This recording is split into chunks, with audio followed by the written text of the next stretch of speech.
You're listening to Accounted For, the Canadian podcast that explores the intangibles of every career. I'm your host, Daniel Lee.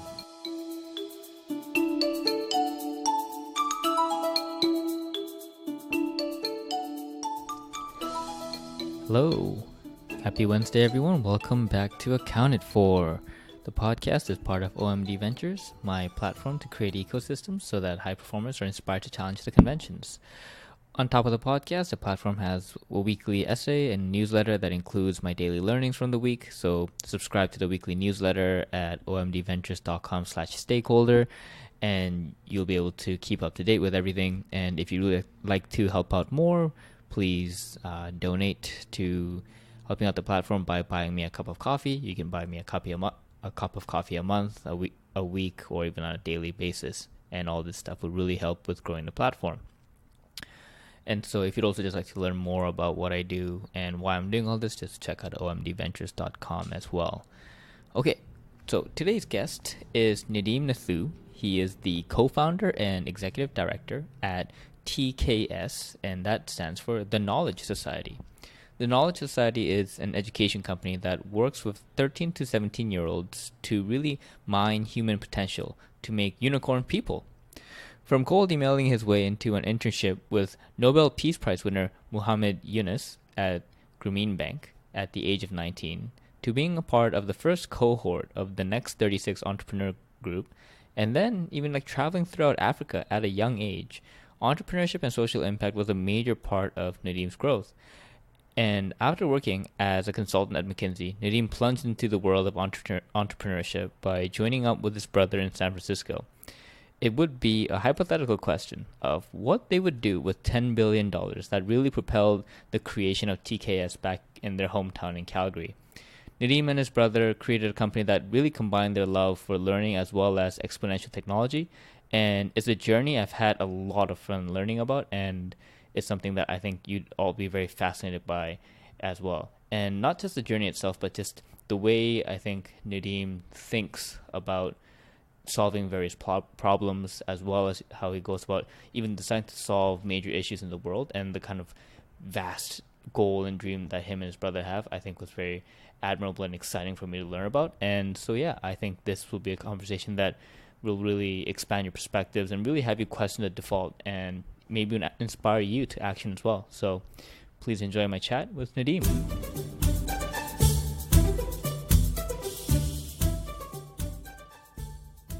Hey everyone, welcome back to Accounted For. Today on the podcast, we have Nadeem Nathoo. Hey Nadeem, thanks for coming on the podcast. Yeah. Nadeem here is the co-founder and executive director at TKS, which stands for the Knowledge Society. And so Nadeem, for our audience members who might not be familiar with TKS, what does the company do? Can you describe it, please?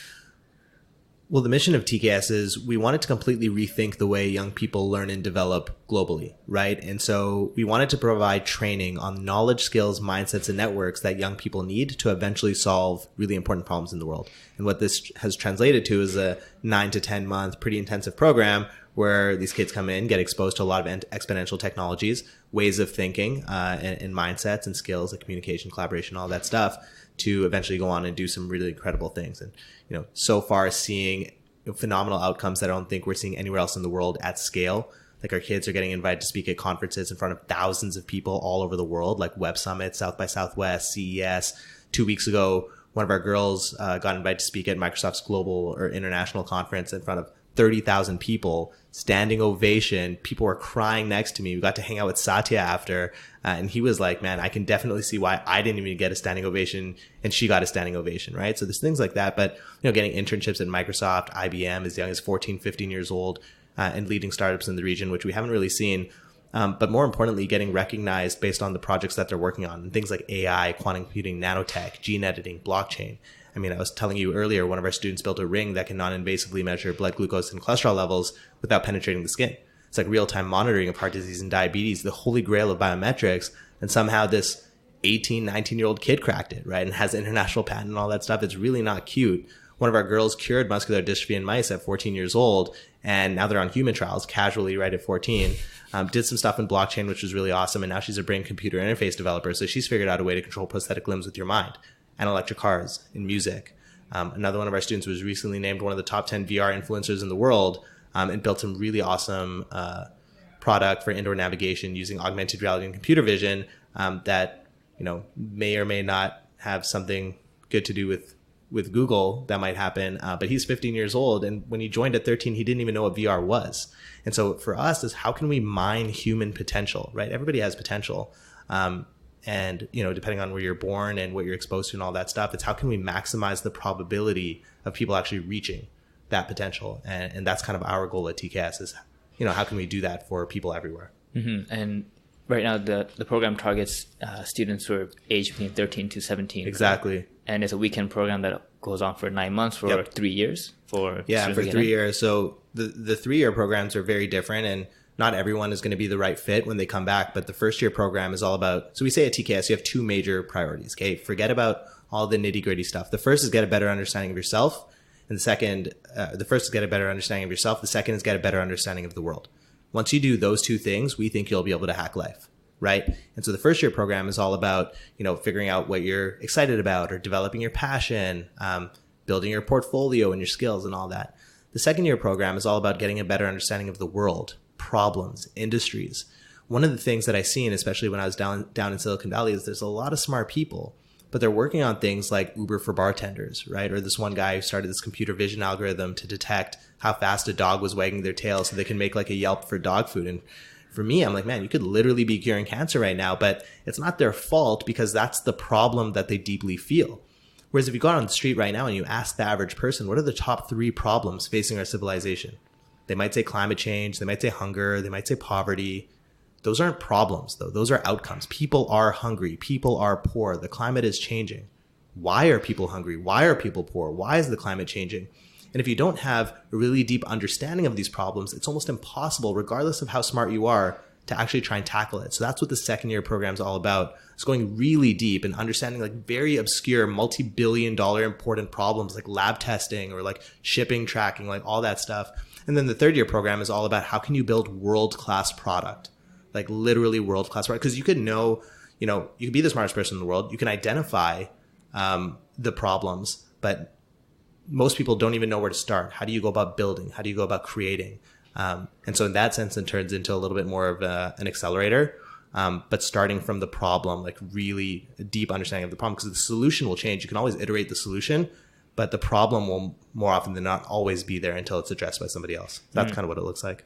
Gotcha. And I think in a past interview, you talked about how, I'm going to paraphrase what you said, where I think you noted 2 potential reasons why some young entrepreneurs might have suboptimal impact results. One being the ambition level being much smaller, like focusing on dog tail waggings, and the second being the innate desire to fit a solution into a problem instead of trying to actually identify a problem and then trying to figure out how to solve it from there, and just kind of coming in with, I already have an answer. Where's a problem I can solve with this answer? So given those kinds of 2 points, how do you kind of create this kind of mentality into your students where they can think really way more like ambitiously, and they're not trying to solve like little problems, like trying to create like the next Uber of XYZ, or just saying, this is what I want to do. Where's the problem that I can find? But actually being very curious to really get, into a problem, go down a rabbit hole. Yeah. So for the second one, I really think you solve that by training first principles thinking, right? Instead of fitting, a solution to a problem, like that is definitely not first principles thinking, right? Mm-hmm. Like if aliens came down to the world, they saw the state of whatever it is that you're looking at, what would be and given all our technologies and resources and all that stuff, how would we go about building the optimal solution? So I think that one addresses the second point. To the first one, it goes back to, again, deeply understanding these problems in the world, right? We ask on average, so, the 13 or 14-year-olds who come into the program, we did this 2 years ago, very anecdotal, small sample size, but we asked them, name all the careers you could possibly name, right? How many careers on average do you think a 13 or 14-year-old could name? What do you think? Probably about seven to 10. Okay, so you're a little bit more pessimistic. It was 13, but that's including janitor, firefighter, doctor, nurse, right? And they can only name 13. So if you only know 13 things, it's virtually impossible in your head to conceive of being something different. Now, similarly to problems, when you're an entrepreneur and you're solving a problem, is if you don't have a really good understanding of the world, the problem that you feel is this Uber for bartender problem, or like, I don't know what's the best pet food to buy, right? And for me, I think what was a really interesting experience, and I think that this is a really defining factor of my life, is growing up, I was very fortunate to actually get a good understanding of the world. I spent some time in India and East Africa, and whenever my parents would go on trips, we went to Greece one day, and all my friends got really excited, and I think I was like 14, 15 years old, and they made us sit in a school. And we were taking public transportation everywhere. Like, it was definitely not a vacation, right? And at the time, you kind of almost resent it because you're like, what kind of vacation or trip is this? But now we have a deep understanding of what people are actually like and these places are actually like and cultures there. I spent some time in Tajikistan building early childhood development centers or teaching business case course at a university in Mombasa, where I worked with Muhammad Yunus, who's the Nobel Peace Prize winner and founder of microfinance at the Grameen Bank, when I was 19 years old. And I got to live in these villages and in Dhaka, which is the capital, for over 2 months, figuring out how we can increase repayment rates. And I saw some stuff, man, like I saw some people die or just fall off from a construction site and just being swooped away and then putting someone else on. Like, it was just very casual. And so I think what's really important to understand is our reality that we see here, and not to like go down this like super philosophical thing, but it's really true. The Western reality is not the reality. This is a bubble, right? If you think about all of Canada and the US, that's 400 million people. Maybe Japan, like 100 million people. And then you have Western Europe, say maximum 1 billion people. Every other country, and then Australia, and there's like a couple random countries here. Every other country is still developing, right? And so once you deeply understand what's happening everywhere else, you're not thinking about Uber for bartenders anymore, right? Because again, every entrepreneur is just trying to solve a problem. But when there's other problems that in your head fit into an order of magnitude or importance, you got to start with those first. And for us, education was one of those. Health was definitely another. And then, affordable housing and food production, like those kind of things fit in there. That's our level of thinking right now. But the first step is really getting exposed to those things. Yeah, I think you portrayed it extremely well. And the quote that comes to my mind is from Professor Dan Gilbert from Harvard. He's a psychologist there, and he talks about how human imagination is limited by our own experience and our own perception. And so the only way to expand imagination is to experience more and actually get more knowledge of a wider array of things instead of just staying in this kind of narrow band of things. For sure. And the way that we're programmed as people, like biologically programmed, is we only care about whatever's in our immediate monkey sphere. Like, we know a bunch of crazy stuff is happening all over the world. People are dying every single day from famine, or, there's wars happening, but we don't, like, it's kind of out of sight or out of mind. Like, we see it on the news and we're like, oh, damn, that sucks for a second. And then we keep going. Whereas the reality is like, those people are living it, right? It's really different seeing, on a movie, in a violent movie, maybe John Wick or something, someone gets shot and you're like, man, that's badass. If you saw that in person, you would be like, holy crap. Like, there is no way you would have the same reaction. And the question that I often ask people is like, say you were walking to work, right? And you had a phone, you had a nice phone, nice watch, wasn't waterproof, you're wearing nice clothes, whatever. And you see this kid who's playing at a fountain, like one of those like wishing well fountains, and they see like $1 inside. And they're trying to reach in for the $1 and they fall in the fountain. And they're about to drown and no one else is around. Do you save them? And keep in mind, if you try and save them, all your stuff is going to get ruined. So like this $1,000 that you have on you is gone. Like, what would you do? Oh, I'd jump in and save them. You jump in and save them. Like, right. You wouldn't even really think about it, right? Mm-hmm. Okay, so second day, you tell all your friends, like, man, that was a crazy experience. So the second day, you get up, you get your new watch, you get your new phone, you feel kind of good about yourself, you saved a life, you're on your way to work, you see the same kid playing in the fountain, falls in the fountain, nobody else around, what do? Gotta go in again. Gotta go in it again, right? And then maybe you like spank him on the butt a little bit, be like, hey, stop playing in this fountain, right? You're like, please, like, really stop doing that. Okay, you go off. The third day, you get your new phone, your new watch or whatever. The same damn kid playing in the fountain, about to fall in, drown. What do? Go in again. But I think at that point, though, like, I would have said, like, the second time, it's kind of like, you want to teach a man how to fish, right? Kind of teaching the kid why they shouldn't do this and why, like, the result and the consequences of, if I wasn't there, this could happen to you.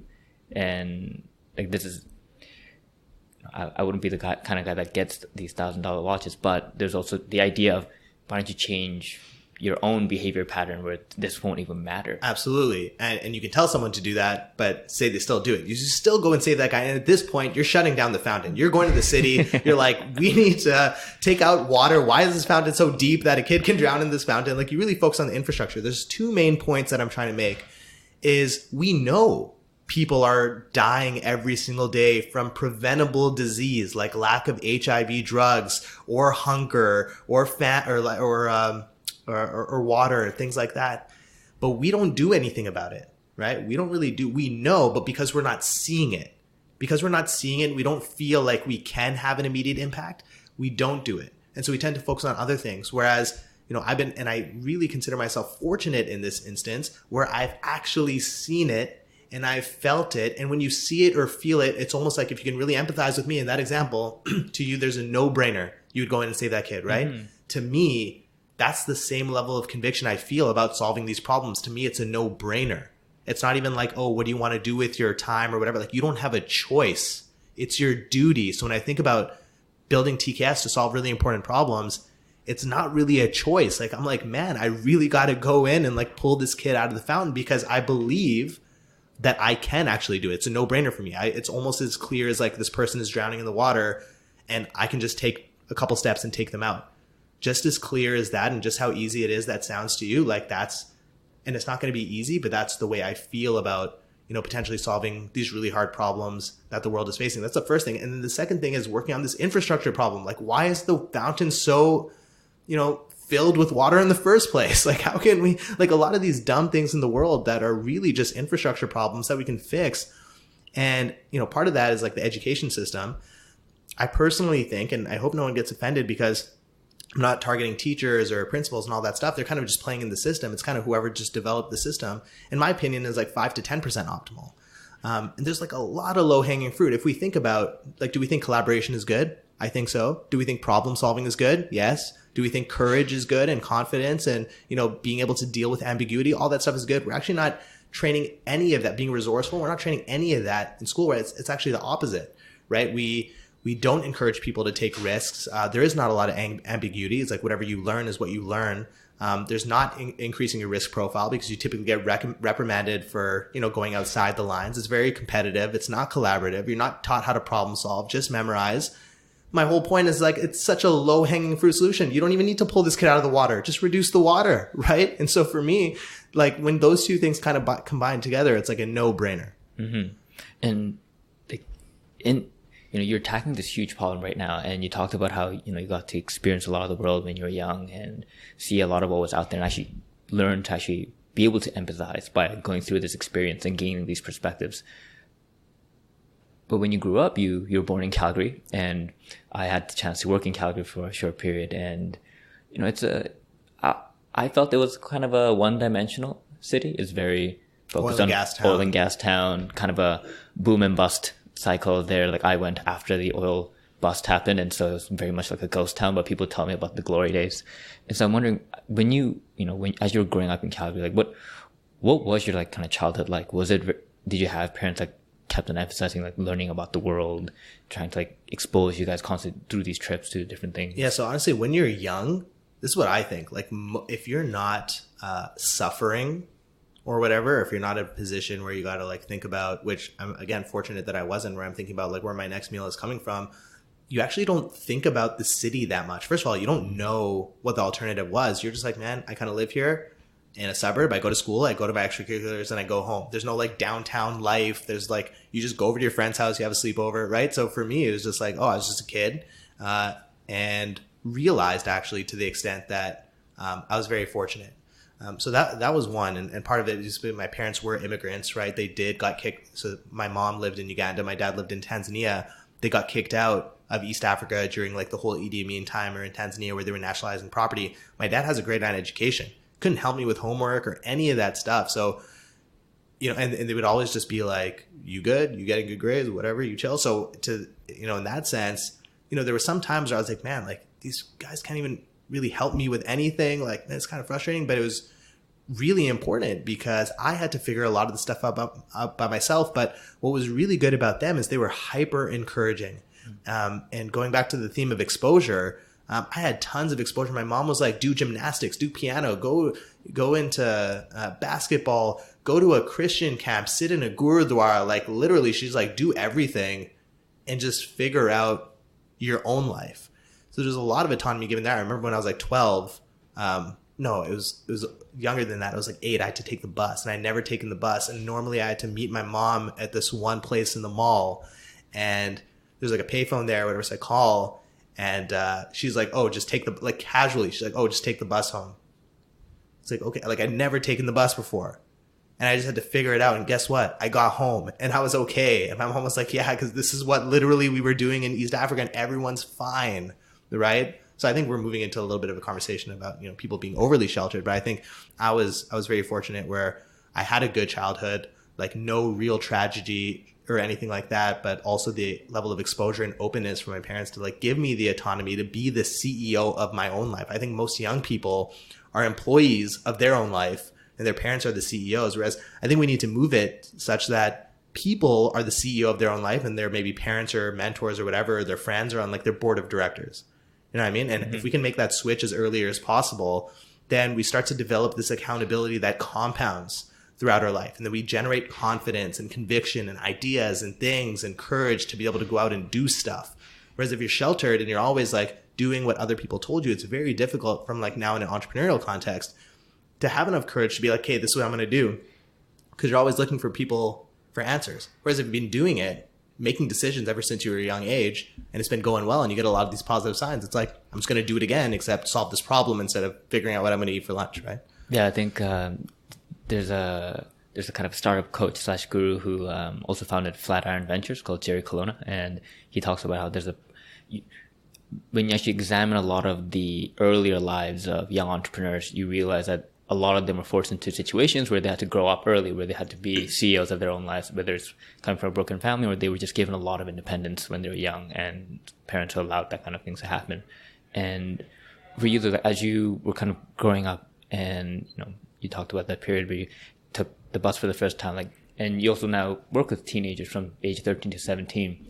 When you were young, like maybe ages 8 to 12, 7 to 13, what was the kind of dream career that you had? Like, what did you think that you'd grow up doing when you're exposed to so many things? You're now, becoming the owner of your own destiny. Like, what did you think you'd be doing? I was thinking, I'm thinking about it now, and what did I actually feel like? So I was a very chubby kid. I was introverted, didn't have a lot of friends. My brother was actually the popular one. If you meet us now, it's completely different. You'd be like, what? Naveed was the, popular. He's like the one who's more introverted now, doesn't really like to go out to meetings. And I'm the one kind of everywhere. But it's really interesting because I think I always had this innate ambition, and it wasn't a position. I actually didn't know when I made my university decision. Now we're talking about like when I was 17, 18, I'd done well in school and I was always ambitious. I was volunteering and I was helping people and I was doing all that stuff, but I had no idea what it was for. And this is evidence of that. When I made my university decision, I was like, oh, my brother's going to Western. He has a car. We fit into the same clothes and I don't like shopping. I guess I'll go to Western. Like that's the decision-making framework. And I was like one of the most ambitious young people. Imagine all these other people, like what decision framework did they use, right? And I actually find it's not that much better today. But I remember when I was like 8 or 9 years old, I was just like, I wanted to do something bigger. And I didn't know what.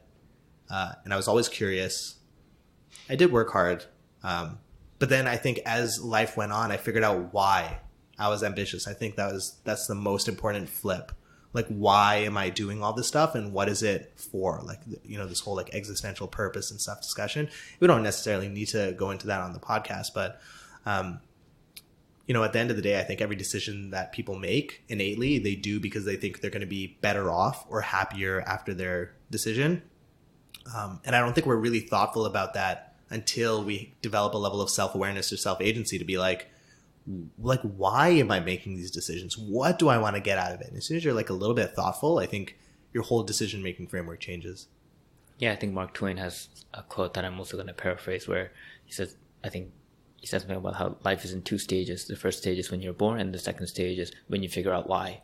And I'd actually like to go into the inflection point in your life. Like, was it a particular moment or was it an experience? Like, for me, I had my relatively recently where I ended up leaving the hedge fund world back in last year in March, and that's when I kind of had my own flip. But I'm curious for you, how did yours kind of bring about? I think for me, it was when I was working at the Grameen Bank in Bangladesh. So this is after my first year in university. Everyone wanted to try and get a job somewhere in like consulting, or because they wanted to get set up for the second year, to be set up for the third year, to be set up for the fourth year. And I'm like, man, I just want to be interesting. And microfinance was a thing that I just heard of, and I joined some random microfinance club, and someone brought up Grameen Bank was the best organization in the world for microfinance. So I'm like literally emailing Mohammed Yunus, right? Classic, like just, email him 3, 4, 5 times. And he's like, finally, okay, you can come down. And I was like, well, can you pay for my flight? They're like, okay, yeah, fine. And then I was like, can you pay for my hotel? They're like, okay, fine, but that's it. And I was like, okay. And then take it back. How'd you convince a Nobel Peace Prize winning person to first answer your email and then continuously agree to bring you down? I just said, I was like, I'm this kid. I'm really interested in microfinance. I'm studying business. Kind of embellished myself a little bit, right? I was like, oh, I'm a business student. I think I can come help. I'm happy to come down for free or whatever.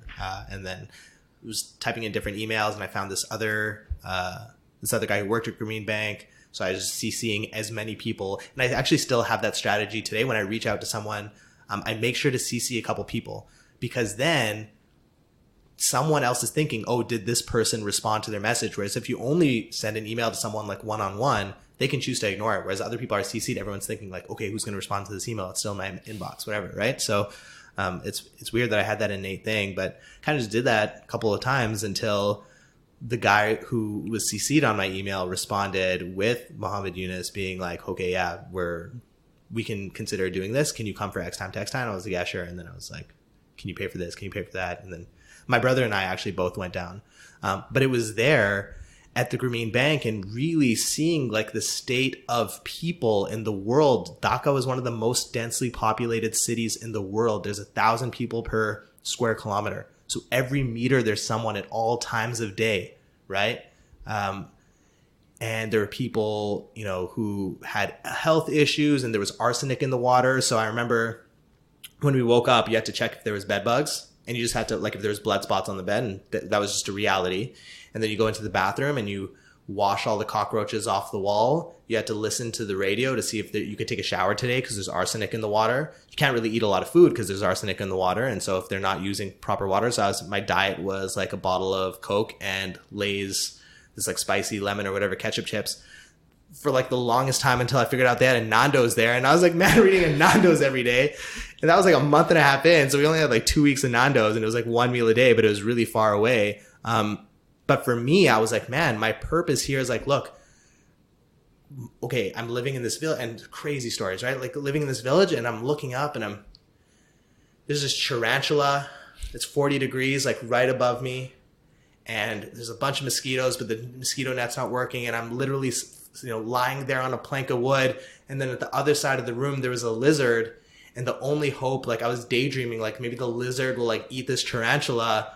And I'm just staying up all night, and eventually like it faded, and I opened my eyes and it's gone. But I realized at that moment, I was like, man, this is what people are like. This is how people are living every single day. To me, I think gratitude is the highest form of happiness, or one of the highest forms of happiness, and the self-actualization, all that stuff. But to be able to give back to someone, you're pretty much saying, my life is so good that I can just help other people. And so whenever you're doing that, when I talked about making decisions, right? Every decision that you make, you think you're going to be happy. And if that's like the highest unit of happiness, then just always make decisions to help other people, right? We talk about, we hear all these podcasts of very successful people, and they make a lot of money. Like every single person who makes a lot of money virtually, who you would respect, what are they doing with it? Like whoever's listening, they're probably giving it away. So what was it? And they're giving it away for what? To solve problems that alleviate people's suffering, right? Bill and Melinda Gates Foundation. most of their focus on health and education. The Zuck Chen Foundation, most of their focus on health and education, right? It's like, it's not really a secret. And so what if you could just do that day one? What if you don't have to make billions of dollars to be able to do that? Like I promise you, you will just find a lot of happiness in demonstrating and exhibiting that gratitude. Mm-hmm. And so when you went to Grameen Bank, like what was your initial like thought? What did you think it would be like? Nothing. I was like, let's just go somewhere interesting. There wasn't a lot of thought put behind it. Yeah. I was like, this is a thing. Sounds cool. It's in Bangladesh. Didn't even Google Bangladesh. Seriously, like, it was very naive. And I was still like, it's not like I became less naive. I remember this one time I was climbing Mount Fuji in Japan. I thought you could take a tram car up there. I show up in like shorts and whatever. You know, at 3 p.m. they're like, you got to climb this thing. You're not allowed to climb after 12. It was like the most naive thing. Didn't even like Google Mount Fuji, but we ended up climbing it. And that was a crazy story. But I think, yeah, man, sometimes like, this is like part of the beauty of life is like, just sometimes it's okay to be impulsive and like see where life takes you and not just being super calculated about every decision. To me, it's not about waiting for the right opportunity. It's about making right from an opportunity, right? We're always in situations every single day and we got to make decisions. Even not making a decision is a decision we need to make. And so how can we just make right from whatever situation that we're in? And so for me, it was like, yeah, just put myself in random situations and figure it out. And that's just all a part of the journey of life. Like, what am I optimizing for? I don't get it. Like, am I optimizing for my health? Cool. Just don't eat donuts every single day. That's probably not the right way to think about it, but you know, it's a good start though. I think most people can benefit just from that simple step. Like, that's what I tell people. I tell them, just walk, eat an apple, don't drink pop. Yeah, exactly. So there's like some of those things that you can do where you're not like over optimizing, where you're not like, man, I just need to, you know, I need to match my macros perfectly. And, you know, I need to lift like X amount of time per week. And then whatever, it's like, you know, 70% of the way there. And I'm not a fitness guy and you are, so you can tell me this. But is literally just putting in the work, eating properly, and yeah, like lifting heavy if you want to, depending on your goal, right? If you want to get bigger. And it's like, now the other 30% is like where you really, really optimize, but you just got to start. Mm-hmm. That was like a very, I don't even know how we got here. Honestly, that happens a lot. Like I go down rabbit holes, and you know, when I have a good guest who likes to go down rabbit holes with me, then we go down rabbit holes together. And so that's part of the fun. And so you come back from Green Bank, and unlike, you know, your other peers who maybe went to banking or consulting or some other, you know, branded business experience, they want to do the next one. You ended up joining Next 36 as one of the first cohorts. So, you know, now people know about what Next 36 is. Now they know it's a, you know, very solid entrepreneurship program. But when it first came out, I can imagine that no one really knew about it. And entrepreneurship wasn't even that hot of a topic even, you know, 7 years ago. At the time, a lot of people thought it was a scam because what happened was they were marketing themselves. Sorry, Next guys, but this is what happened as a $50,000 scholarship. So everyone wanted to do this $50,000 scholarship, and they're like, actually, no, it's $25,000 investment in a business and then $25,000 development for the product that you make. A lot of people were like, oh, I don't know if I want to do this. They still attract quite a few people, but I was still like, yeah, okay, cool. That I don't know. In my mind, it just made it also interesting. I was like, $50,000 to still spend. Like, why do people want to make money? People want to make money so they can spend money, right? So for me, like for example, someone wants to be a millionaire. They don't want to be a millionaire so they can have $1 million. They want to be a millionaire so they can spend $1 million. It's very counterintuitive. And so for me, like when I saw this $50 thing that's like, oh, 25 is going towards starting a business or dev work, I was like equally excited. I was like, okay, cool. That's probably better than, you know, what I would just have a regular kind of education and go through the process. And so ended up kind of jumping into that. I was one of the youngest ones. Me and my best friend at the time actually were the youngest ones in the program, I think. And that was a super important experience for me because it really raised my expectations of what I was actually capable of. So I was always ambitious, but I didn't know to what extent. And then that was like, literally, you can conquer the world. And there was a lot of people in my cohort now, like Steve Lake was in my cohort. These are people who are a couple of years older than me, right? Who founded Ophthalmic Labs in North, these like cool AR goggles, you know, Michael Del Basso, who ran he was the head of machine learning at Uber essentially. And, you know, a couple of these people who I got to see, kind of grow and go through this tech thing. And we always wanted to have impact, right? I talked about all that stuff, and we deeply realized, and I deeply realized at this point, that tech was actually the way to have large scale impact. This is one of the first times in human history where you didn't have to be like an Albert Einstein or a Nikola Tesla or like a conqueror of a country or something like that to actually be able to have large scale impact. You can write a couple lines of code, have a large scale impact, right? It's not necessarily about having to be this inventor and the way that we can activate. And so every single day that goes by, that becomes truer and truer. So I always had that mindset as of then. How can I combine, using tech, but to solve really hard problems and impacting billions? And that was part of the reason of going down to San Francisco and then realizing there that there's a bunch of smart people working on dumb problems. There's definitely pockets of a bunch of smart people working on hard problems.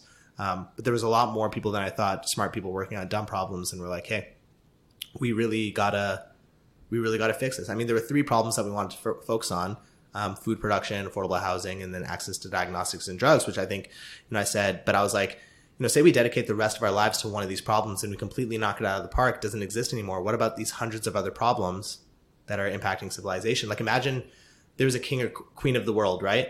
And imagine their main KPI was optimizing for quality of life. And say every week they got a list of all the things that were adversely impacting quality of life, like disease, mental health, poverty, climate change, all that stuff. And say they're looking at this list and they're like, I'm just going to let one of my royal subjects figure it out without any context, help, or seeing this list. That'd be a terrible decision for that king or the queen of the world to make, right? They put together a SWAT team like, you guys focus on this problem. You guys focus on this problem. Like, oh, we have a knowledge gap here. Okay, we're going to build these guys' skills and so they can focus on this problem. We're not really doing that anywhere else as a civilization. Like, there's no institution that's purposely developing people to solve important problems in the world. So we're like, okay, let's just do it. And to get to that point, though, like after Next 36, I think most of the Next 36 cohorts I've met, they end up going after university. And then through that, they just go straight into entrepreneurship. But for you, you started a company for about 6 months and then, but you were still in university and then you joined McKinsey for 2 years. What stopped you from pursuing entrepreneurship out of school? And dude, I was down. So I was one of the youngest ones in the program. We did our venture day. We got around like 500K in investment offers of people who were interested. And at the time I thought that was like so much, right? A 19-year-old kid, or maybe now 20 at this time. And we asked our team like, hey, who wants to do this? Everyone's like, yeah, I think we'd be down to do this. But then nobody else was down to do it.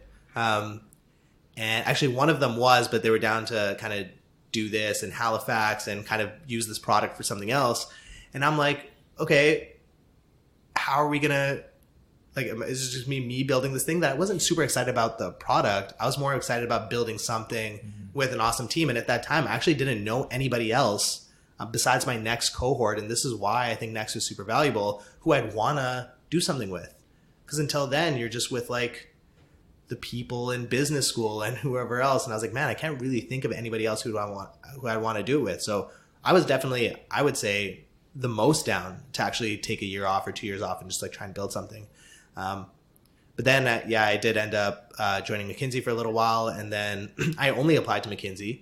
So it's funny now, like I only applied to McKinsey and I was like, I'm going to do it at the place where everyone thinks it's the best. And if not, then whatever, I'll just go do something else. And in my final round of the interview, the head partner and the managing director for Canada is like, so you're going to stay for 2 years? And then I was like, well, and that's a throwaway question, right? Just to say like, yeah, I'm going to stay for 2 years. But I was like, actually, that's your job to keep me here. I was like, I might stay for 8 months if I don't like it, or I might stay for 10 years. There's like no upside in me saying that.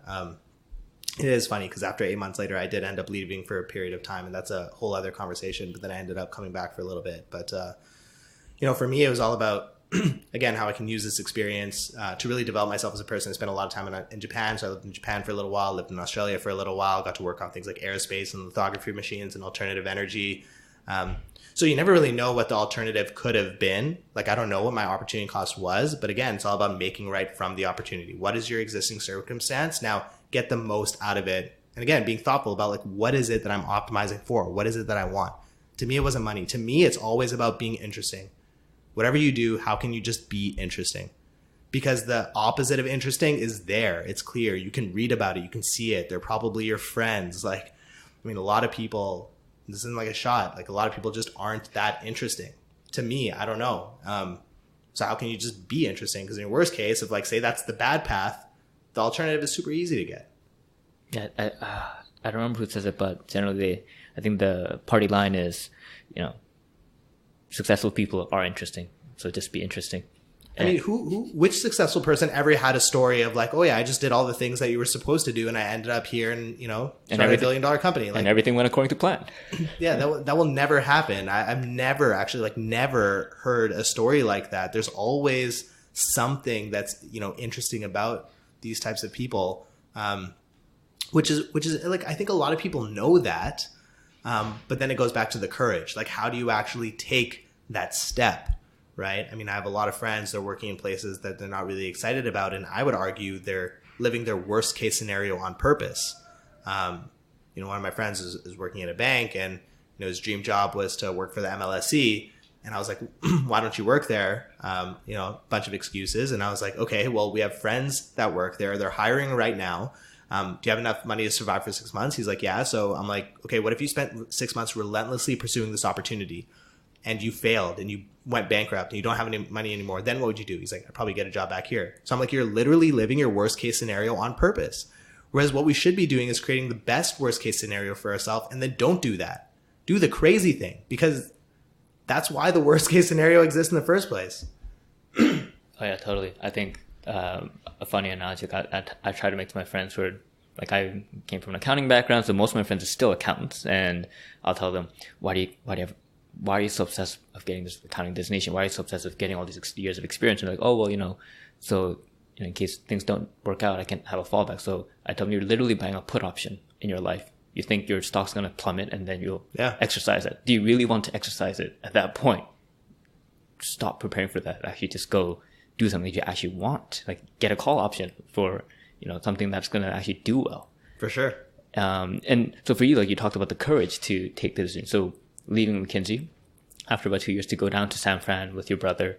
Your brother was already in San Fran then. He was there. And by the way, to be clear, I had no idea what I was going to do there. Yeah. So making that jump, the plunge into the depths, like, was it orchestrated to the point that, you're like, all right, around this time, I'm going to go down to San Fran and figure something out? Or how did that decision process come about for you? So I just knew that I wanted to do something different because I felt like my potential was a lot higher. Like, I felt like I was, quote unquote, like, just making the rich white dude richer, or just like which rich dude richer. It doesn't matter.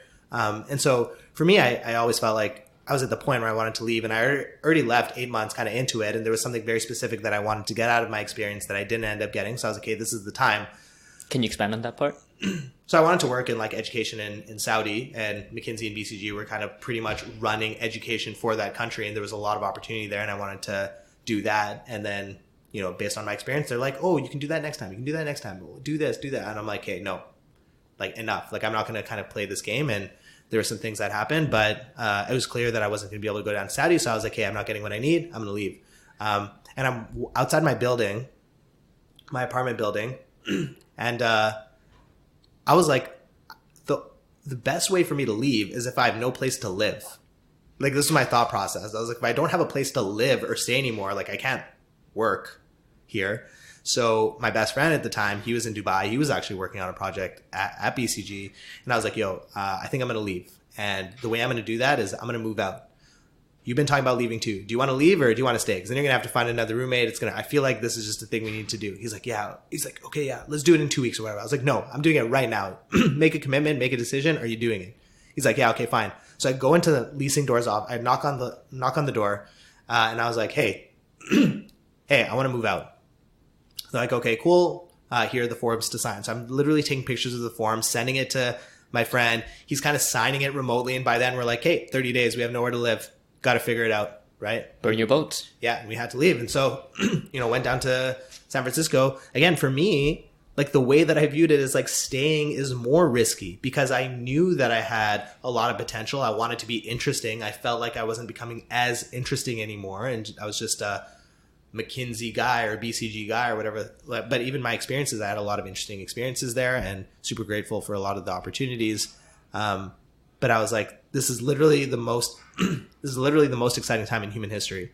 Right. And it keeps, again, getting truer and truer every single day with, like, back in the day, we thought we had a lot of opportunities. And I hear a lot of young people be like, man, you had way more opportunity than I do. It's like, dude, back then, if you were like a software engineer, that was like the next big thing. You have AI, quantum computing, nanotech, gene editing, stem cells, IoT, blockchain, now Zenic waves, which is like a crazy thing that I recently discovered. There's like tons of this stuff now. Like, we didn't have that back then. Right. And so there's way more opportunity. And again, like, the future in 15, 20 years, man, is going to be mind blowing. Like, the first iPhone came out 10 years ago. The internet is new. More than half the people that exist today grew up in a world without the internet. We feel like this is super normal. Imagine them. Like, man, if I was them, I'd wake up every single day, like, looking at my phone being like, this is witchcraft. This is magic. Like, imagine how we're going to feel in 20 years. Mm-hmm. like it's going to be very difficult to predict, but I don't think a lot of people understand how fast this change is going to happen. But I think even more importantly, they don't understand that people make that happen. It's not magic. 5G doesn't just happen. People are working on it, right? And so I wanted to be one of those people who are creating my future and not just like being along for the ride. Gotcha. And so you go to Silicon Valley, you go to San Fran, you see what some people who are very smart are working on, and you go, that's not really much of a big problem. And so you and your brother do a fun exercise you told me about where you imagine, okay, we had $10 billion, how would we spend it? How would we fix problems? Well, problems would be fixed. And so you came upon, food, medicine, and housing as like these big overarching problems. And how did that, like, can you connect that dot with me into how TKS got formed? How did you kind of disseminate all that into creating TKS now? Yeah, I mean, I said this a little bit earlier on the podcast, but I was like, what if we dedicated the rest of our lives to solve these problems, and we did it? What about these hundreds of other problems that are impacting billions? So it still seems very serendipitous if someone else were to come along. So like right now, even the discussion, so my brother and I were at Marble Slab, literally having, like, I remember exactly where we were when we asked this question, just seeing this self-driving car casually, on the street, whereas like nobody else was talking about it here. And that discussion itself was very serendipitous. We were in a position, we were thinking about it, we were going to go do it, and we're just going to rely on other people to just be thinking about it, eating marble slabs somewhere or whatever they're going to do and do it. We're like, no, we need to intentionally build these people specifically to do that. That's where we saw that as an infrastructure problem. Because there's a lot of, like, imagine, so I talked about the first part where, there's a bunch of smart people and they're not working on important things. But then there's a bunch of people who are born in like Minnesota, Calgary, Ottawa, wherever, where they're not biologically at a disadvantage, meaning that they have a lot of potential to impact billions. But we're just not doing a good job mining that human potential. Imagine we did, right? I think the world would be completely different. And so for us, like, we just got it. Like, it clicked for us. And then, by the way, the only reason why those three problems came to mind is because, again, going back to earlier in the podcast, we deeply understood them. So, for example, most people don't understand to the extent that food production is a problem. But we were exposed somehow, like, for every 100 pounds of protein you feed a cow, they only retain 3 pounds of protein. That's a 3% technology. Where else in the world would we ever accept a 3% technology? But we're doing it every single day today blindly, just because nobody knows. It's like the greatest magic trick in the world, and we still do it. But I still like eating meat. So, just how can we solve that problem in different ways? And now we see like the Impossible Foods, and we see like Beyond Meat, and we see cellular agriculture and all these different companies trying to do it. Housing is another example.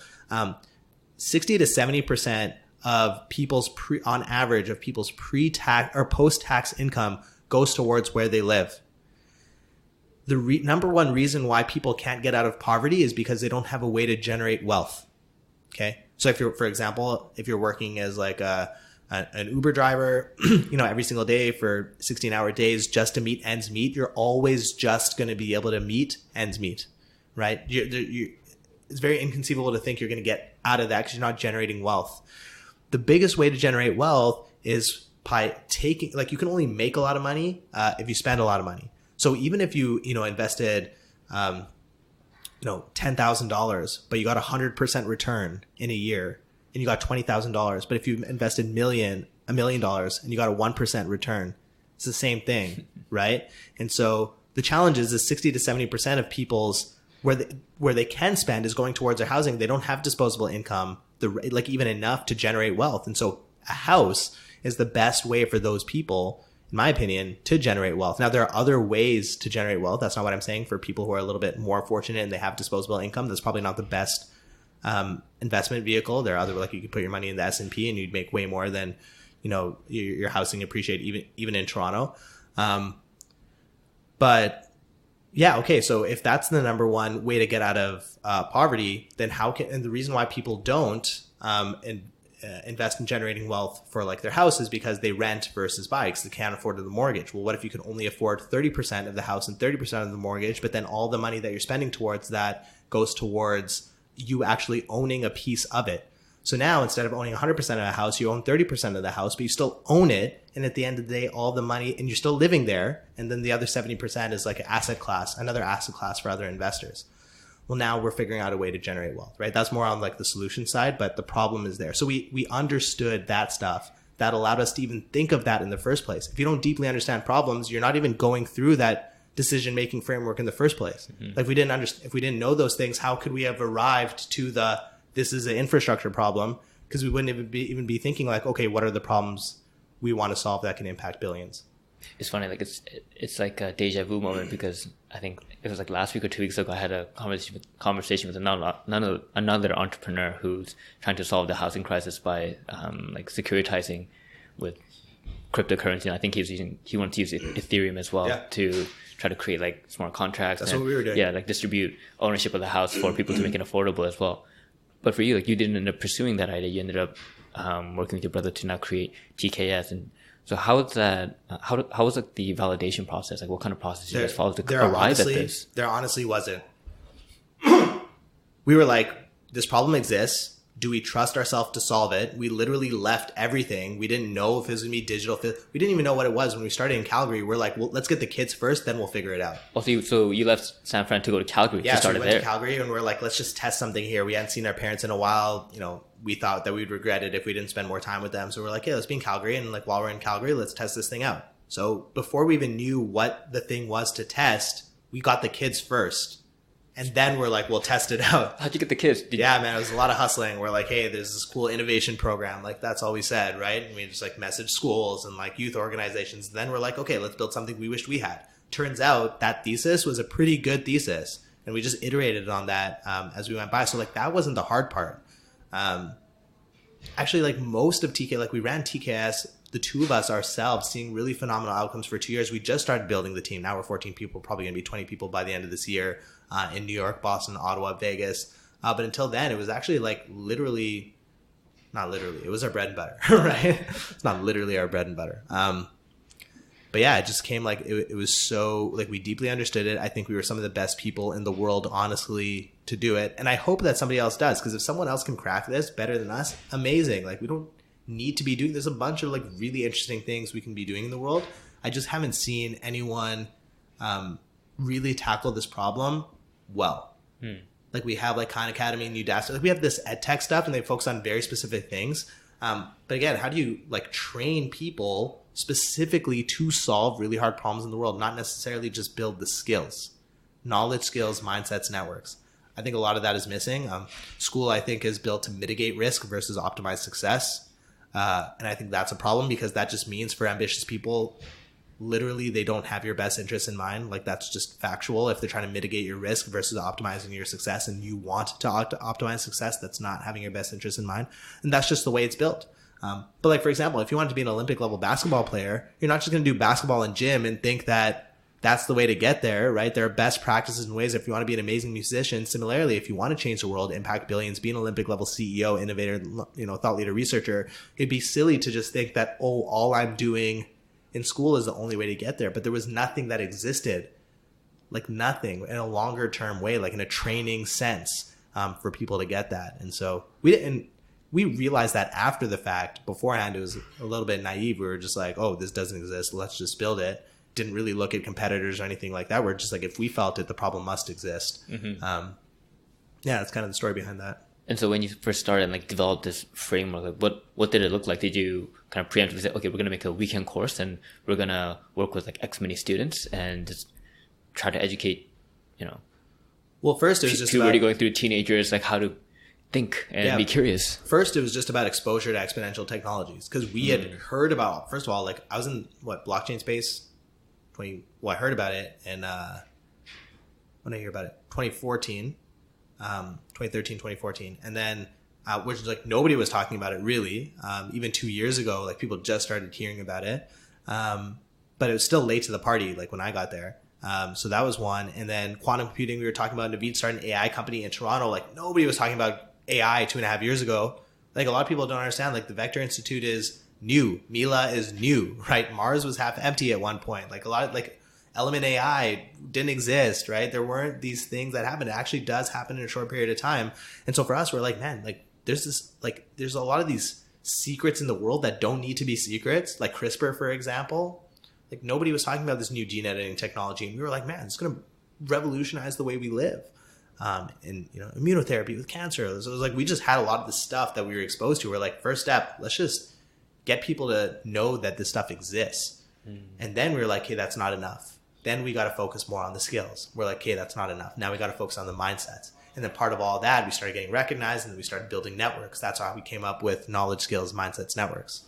Gotcha. And as you were going through this journey, like when it was just you and your brother Naveed for like the first 2 years, like what was your relationship with fear and doubt, or like resistance in general? Yeah, honestly, man, like we didn't really have a lot. I still don't have a lot. I think my amygdala is broken or something like that. Seriously. I'm still scared of some stuff. Like I don't want to jump off like a massive cliff or whatever, or like, I mean, I have cliff dive, but not off like a, I still get scared. And then I was on a plane one day and there was like massive turbulence from like Brisbane to like Moranbah, some random city in Australia. And we dropped for like 4 seconds.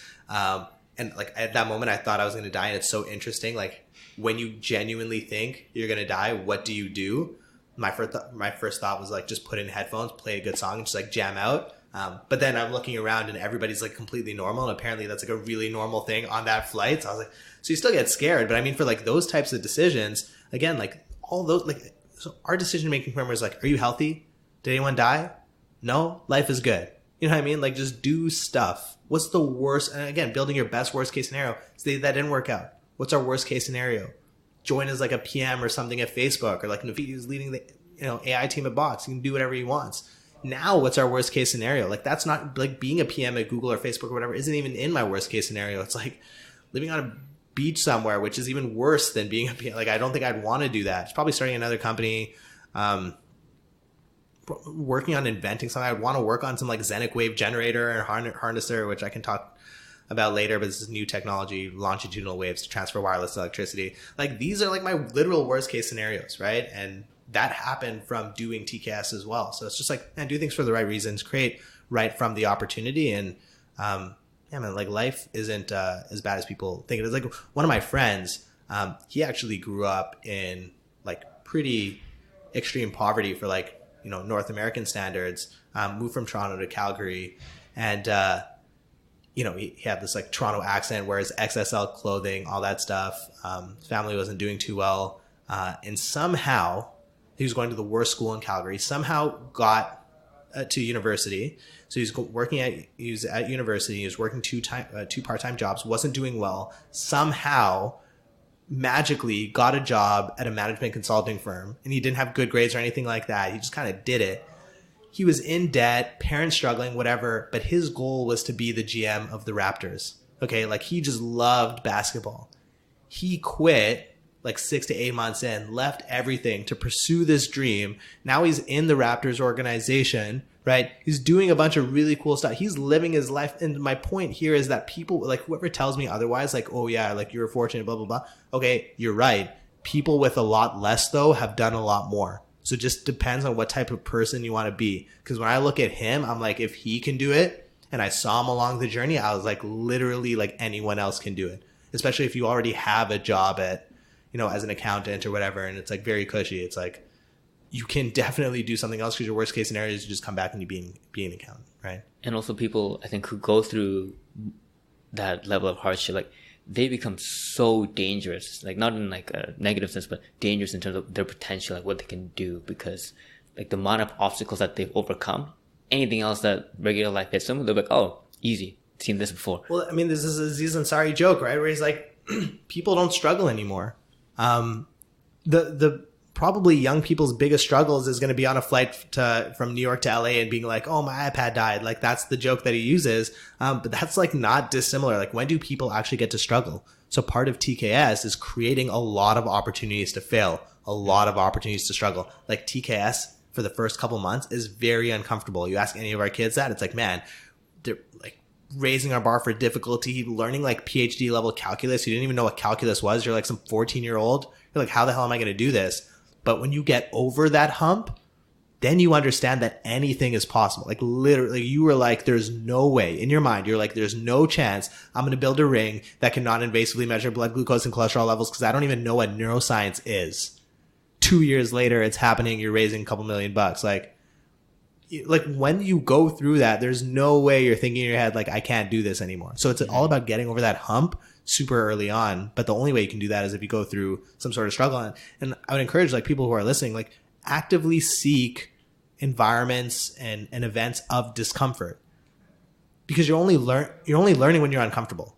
Like if you're dunking on a bunch of 5-year-old kids on a 3-foot rim, you're not going to be a better basketball player, right? You got to get like stuffed by LeBron every single time.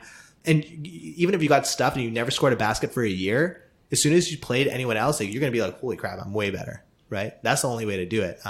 But there's no real way right now where it's actively being imposed on a lot of people. Like people got to have enough wisdom and foresight or whatever to impose that on themselves. Yeah, I think it's funny. Like an essay I wrote this week on actual growth and vulnerability kind of touches upon this kind of analogy of how you look at a lobster. How does lobsters have strong exoskeletons, thick shells? How does it grow? It has to leave its shell. It has to go this molting process where it's soft and jelly again, and then it has to go through this period of vulnerability where it can be eaten by the stuff that they used to eat, or like their own peers, and then they eventually build this skeleton. But they have to go through this period of intense vulnerability. That's where the growth actually happens. And I think that's where this discomfort will come from. You have to be in that position. And for you, like as I progressed through my career, like consulting was more challenging than accounting. Hedge funds was more challenging than consulting. And this road of entrepreneurship has been way more challenging than my hedge fund job. And it's been this long period of discomfort for me. And for you, I can imagine creating TKS in the earliest, there's got to be a lot of discomfort there as you go through that part of your journey. But when did that kind of an inflection point hit where you thought this could actually work? Like we can see this working. At that point, actually, it wasn't about discomfort or anything like that, because think about, say you're a soldier. Like say, hundreds of years ago, you're like a soldier in an army. You wake up every single day and you're just a soldier. You're not questioning like, can I do this? Is something hard? You don't even feel discomfort because that's literally your job. It goes back to this sense of duty. So a lot of people ask me, oh, you're scaling TKS and you're working, like 18-hour days and you're in meetings. Like today I'm in meetings back for 4 hours straight, back to back interviewing. They're like, man, do you like that? And it's weird because I can't even process that. It's not about liking it or not liking it. It's my duty. I must do it. Just like, do you like pulling the kid out of the fountain? Like, it's a weird question to ask. It's like, I have to do it. It's like breathing. Yeah. And so for me, it's not even like, can this happen? Can this not happen? There's so much conviction, just as clear as day. Again, as I see that kid in the water, I'm like, I actually think that I can help pull all these metaphorical people out of the water. And that's just what I'm going to do. Now, say someone else comes along and does it, or say I trip on my way there and I break my ankles and I can't do it. That doesn't stop the first thought in my mind of like, when I see that happening, this is what I'm going to do. Right. So it wasn't ever like, oh, when was the point that you thought this could work or whatever? I always thought so. And now you get some really good indicators when these students are getting these incredible outcomes and getting recognized and working on some really interesting things. One of our kids got a job as a junior quantum engineer at Rigetti. They only pretty much hire from MIT, Caltech, Stanford, and like the top 1%. This 18-year-old kid got a job there, pretty much pioneering like quantum machine learning as it was coming out through TKS when the words like QML didn't even exist. And now and no one will ever know except for actually the projects that he was working on if you look at the Slack. But I'm like he was doing it when everybody else was doing it. That's why he's there, right? And simulating molecules for drug discovery and all that stuff. I'm like, okay, asked our questions. Would this happen without TKS? It was like almost unequivocally no. And they say that too. And it's like, man, were you seeing kids before speaking at these conferences all over the world or getting internships, and these companies wanting them to hire back instead of, fourth year co-op students with like so much conviction and excitement. And even for me, it's like, man, I sometimes like having conversations with my kids more than I do like my friends now, right? Because like we get to talk about it in some instances, actually in a lot of instances, like we're just talking about much more interesting things. And I'm like, they're not really kids anymore, right? We've accelerated them to a point where the probability of them achieving their potential is like super high, and it's all been compounded, right? So this level of thoughtfulness and wisdom, and the thing that they got to work on now is a bias to action, because I think they're being like too thoughtful, and it's almost getting to the point of like overthinking. Like overthinking and being thoughtful is not the same thing. And a lot of people tend to confuse that when you're in it, right? You think that you are, but it's not. And I think they start getting to that point, but because they're getting like too existential. I think part of that is just like hormones and being, a teenager or whatever. They'll get over that. And once they do, just having a bias towards action and iterating, like they're going to fly, man. I'm so excited to see in the next like couple of years what they come up with. Mm-hmm. And I think this is a good point to kind of go through the kind of final questions of the interview. And you know, your own career, as well as the kind of career you're helping your students go through, is kind of followed by this theme of being intentional about taking a very unconventional path towards building kind of your life's work. And so for you, what kind of big themes do you feel that you have a different point of view on compared to conventional wisdom?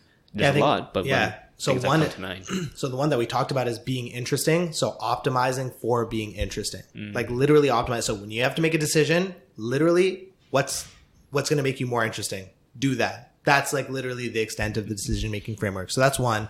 The second is around risk profile. So, you know, one of the things that I say now, and Vinod Khosla said this actually like 2 years ago at Elevate, but it really resonated with me. He says, the consequence of mitigating risk makes the prospect of success inconsequential. I'll say that again. The consequence of mitigating risk makes the prospect of success inconsequential. So say you have your median bar, everything below that is risk, everything above that is reward. Everyone's trying to mitigate, get closer up to the bar. But then on top, you only have a little amount of success because reward is proportional to risk. So if you only take a little bit of risk, you can only have the potential for a little bit of reward. And it's like, so what's the point?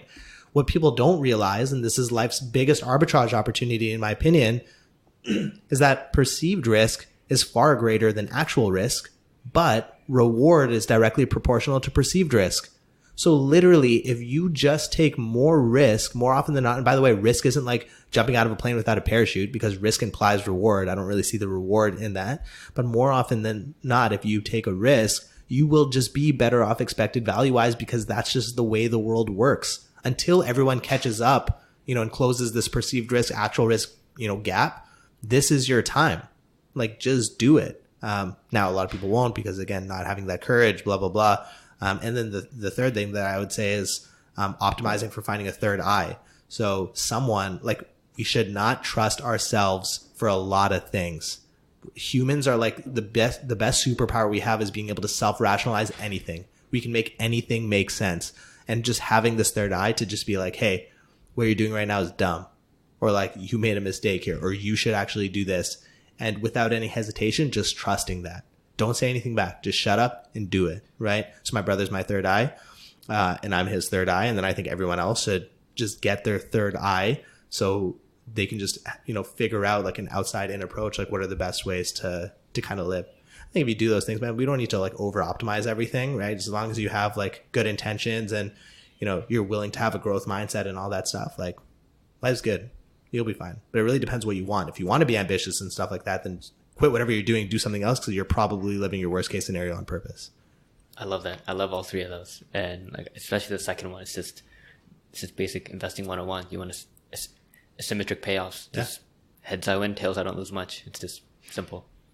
And then the last question is, if the 20-year-old Nadeem were to look at you right now, so he's probably like third year in Western or something, and saw what you're doing, what do you think that Nadeem's emotional reaction would be? He'd be like, obviously, yes.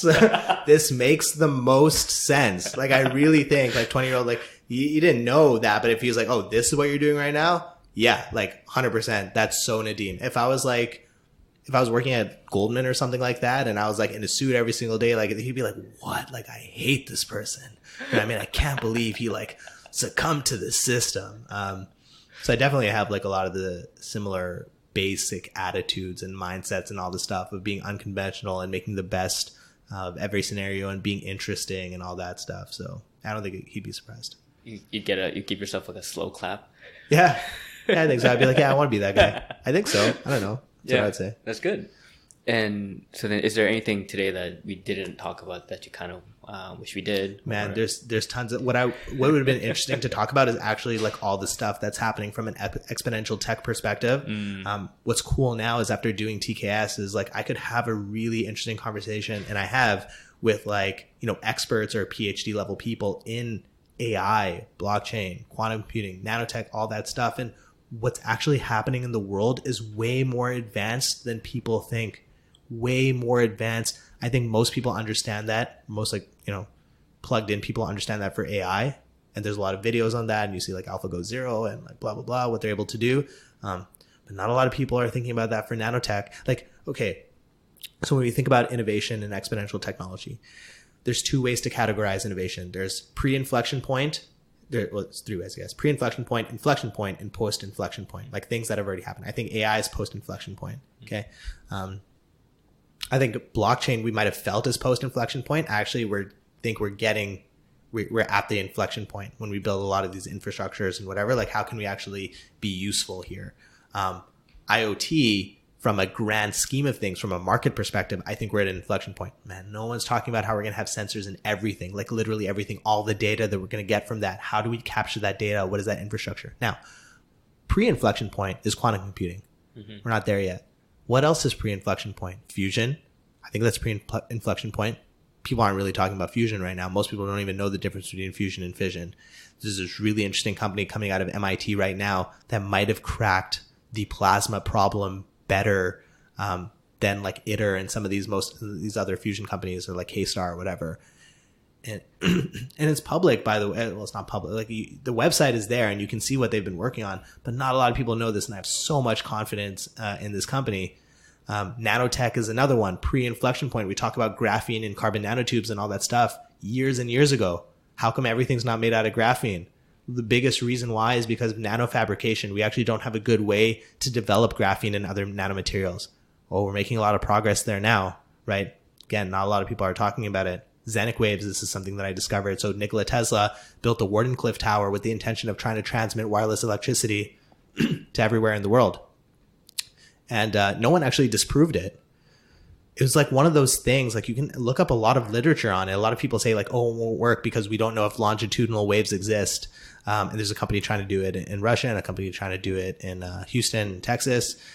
And because they're like, nobody really figured this out. We recently discovered a year and a half ago that Xenic waves do have longitudinal properties where you can actually transfer energy. And you know, like those Tesla type orbs where you like touch it and then, you know, like the electric shock will go to your finger, but it actually doesn't shock your body.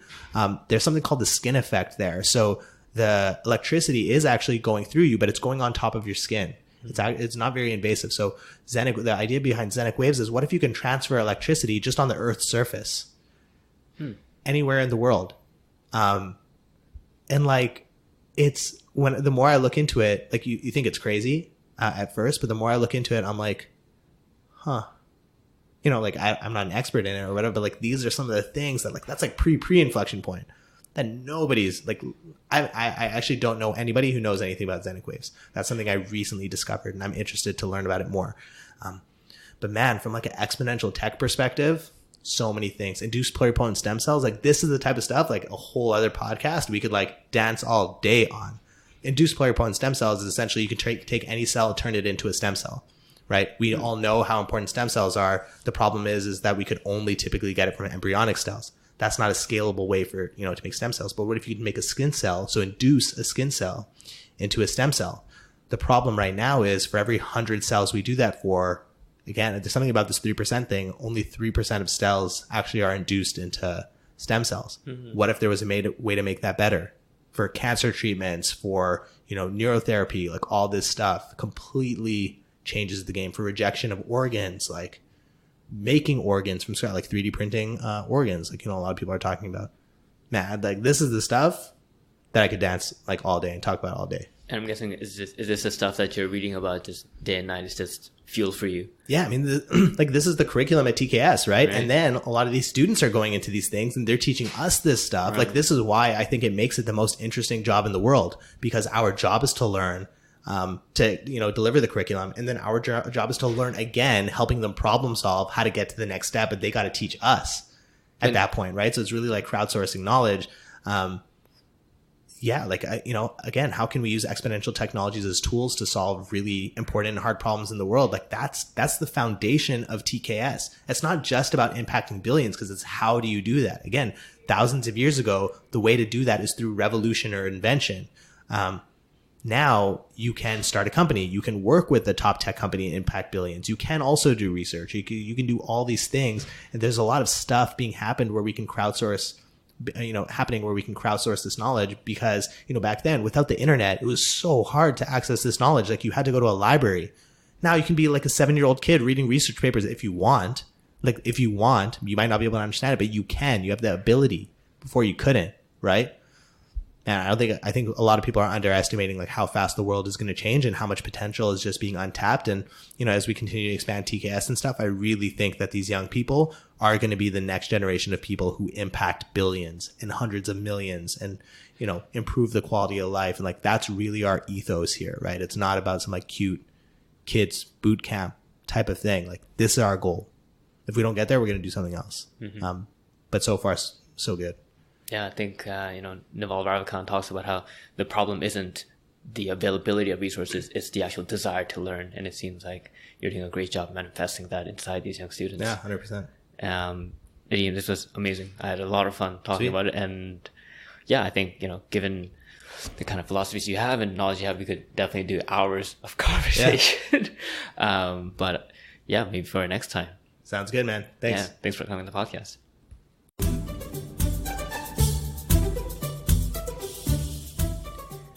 All right. Thank you for listening to the podcast. I hope the story was inspiring to you. Hopefully it also helped you expand your perspectives. Hopefully it also made you question the default path that you might have been going on or the default beliefs you might have had. And maybe now it'll make you even think about doing something about it, doing something different maybe, challenging yourself, being courageous. Who knows? But regardless, I'm really happy that you took some time out of your day to listen to this fantastic story with my guest. And if you would like to somehow, in some way, contribute and help support the podcast and maybe even just be part of the community that I'm trying to build with the greater OMD Ventures platform, really think about being a stakeholder in the platform. And the quick way to do that is to go to my website, oldmandan.com, and go to the stakeholders page. I believe it's oldmandan.com/stakeholder. And the link is also down below. And that's how you can figure out how you can subscribe, follow to get more updates on the free content. But at the same time, also donate. And donate by actually just buying me a coffee. That's just how I put it. And you can buy me a coffee a month, coffee a week, or coffee every day of the year. And think about it as the way that, you know, if you wanted to chat with me, you might just bring me out for coffee and buy me a coffee. Or if you wanted to bring one of my guests out to chat, you might buy them a coffee. So just think of it as I'm the service that's doing that for you. So you can just pay me in coffees. Don't worry, everything will still be free. It would just really help if you would like to show your support this way so that I can use the coffee money to buy myself actual coffees and also to buy my guests actual coffees and use the leftover money to actually grow the platform as well as even keep it operationally alive as well, because all this isn't really free and it does take a lot of time to build it as well as operate it and hopefully grow it further. So your support would be amazing if you would like to contribute. And so yeah, just check out the website, go to the stakeholders page and read the different kind of benefits you might even get as a stakeholder. All right, thank you.